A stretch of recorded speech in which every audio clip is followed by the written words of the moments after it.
Internet Mandem, it is Multiplier here to tell you everything you need to know about choosing names. Maybe you're an artist or a DJ or setting up a company or a record label or anything at all, anything where you need to choose a name. Actually, not anything, more specifically DJs and artists, naming children, dogs, etc. Different strategies involved there. Idea number one, your name has to be truly horrendous for it to be a deal breaker. If your name is this,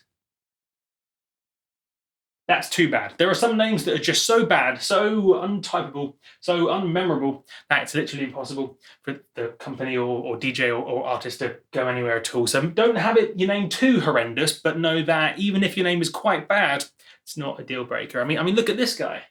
There's mouse ears. That's not a good name.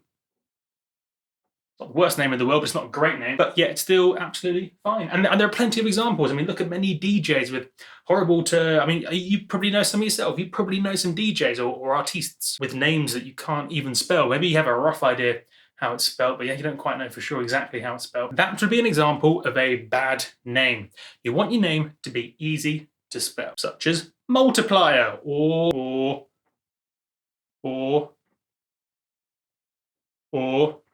Diplo, knife party.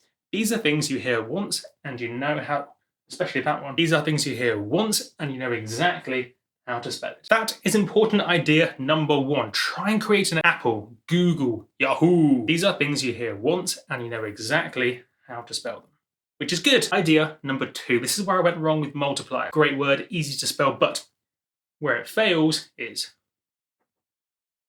nothing up there. Searchability. If you're on Google and you type in multiplier, just multiplier, not just multiplier, if you type in multiplier, I am nowhere to be seen unless you clicked a lot of music production things before, in which case I'm not that far down. But basically, I'm not the number one thing on the list because multiplier is a very generic word, which is bad. Whereas if your name is Diplo or Borgor, Getter, Knife Party, or Skrillex, that's like a dinosaur. Skrillex sounds like a dinosaur, doesn't it? But it's not, it's Skrillex. Well, that's not the easiest word to spell, not the most difficult. Major laser. Oh, actually, laser's difficult as well. I mean, because different. How do you even spell laser? Is it S or O? I don't know. Proof again that an imperfect name isn't a deal breaker by any means at all. Focus. So ideally, what you want is for someone to type in the name of your thing, which is easy to spell, and it to be the only thing that appears. Otherwise, you're like me and you type in multiplier and you get an economics principle. Specific advice starts now. This is the most useful tactical bit of information. If you want to satisfy both of these two conditions, easy to type, good searchability, the best thing to do, in my opinion, is to do two different common nouns, e.g. knife party, knife, knife, party, party, knife party. Two easy words. Everybody knows them. You know how they're spelled. They're words that can stay in your brain really easily. Words that stay in your brain. And it's the combination of those two words is a brand new thing, pretty much. I mean, there's a few really, really obscure meanings for knife party, which best not Google those. Anyway, it's basically a new thing. And that reminds me of another point, which is how you pronounce it. Pronunciation, how you pronounce the name. If your name is like that, if it's not clear how your name is pronounced, that makes it, in my opinion, more difficult for people to actually talk about you, spread the word about, even remember. As I've said a few times now, it's clearly never a deal breaker. I mean, Dead Man 5 is a classic example of that. It's very rarely a deal breaker, but if you're choosing a name, in my opinion, you should give yourself every little edge possible, and having a standard pronunciation will help. Chainsmokers. Perfect example. Not nearly perfect, as chain smoking is a thing, but it's kind of like two common nouns. Or we can just make up a word like Diplo. It's short for Diplodocus, but not many people know that. Hashtag actually is, look it up. So that is another option. Just make up a word like Google, Yahoo. Actually, there's another idea I've forgotten. There's another idea.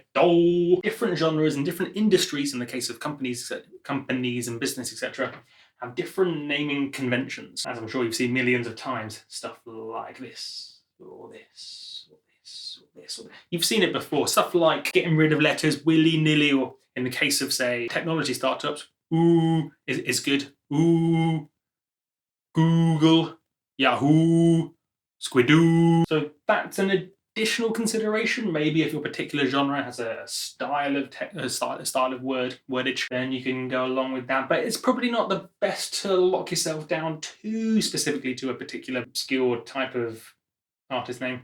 So maybe not that. Maybe find a random word generator. In fact, I can do some sort of clever editing here. So go on a random word generation website and generate some random words, do that a few times, see what you think. Remember, people won't like you because of a name, unless it's a very funny name, in which case they'll like it for a short moment in time, and then the novelty will immediately wear off. Such as totally, these people, totally, I can't even remember. Something like totally enormous, totally extinct. See, if you have a stupid name, forget it. I mean, I remember the funny vibe, but it's only funny for about 20 minutes. Alternatively, what you can do is create a word. Now, the import, like such as Diplo, Borg, or sort of word that is obvious how you spell it. Phonetical, if you like, good word. Phonetical. Obvious how you spell it, but still very definitely made up. So when someone types it in, Google, Yahoo, Yahoo. It's a fun word to say, Yahoo. Yahoo's a great name, but it's already taken that one. So they are the two primary options for choosing names for a company, DJ, artist, etc. Bird making noise on the... you probably can't hear that. Go away, bird. Go away, bird. Walking around, see the slanted roof? Walking around the roof. Oblong parrot.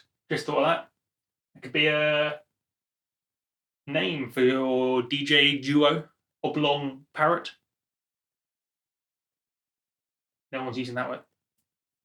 Brand new. Remember, a name is just a name. People will associate things with your name. So almost immediately, providing your name isn't too completely ridiculous or too completely specific to something very specific to what you're doing, people will associate with that name things you do. Perfect example. I mean, I've already said their name today. Can you... Chainsmokers. That's what. Chainsmokers. You don't think of chain smoking when you think of chainsmokers. You think of these people and everything associated with chain smokers, all your experiences, everything all the input related to chain smokers that you've heard, you don't think at all. You probably never even, in fact, 99% of you probably never even made that connection that the chain smokers, as their name, have chain smoking. It's just a name. Ideas about naming things, wisdom, knowledge, insight. My name has been Multiplier, and I will catch you guys on the flippity flip.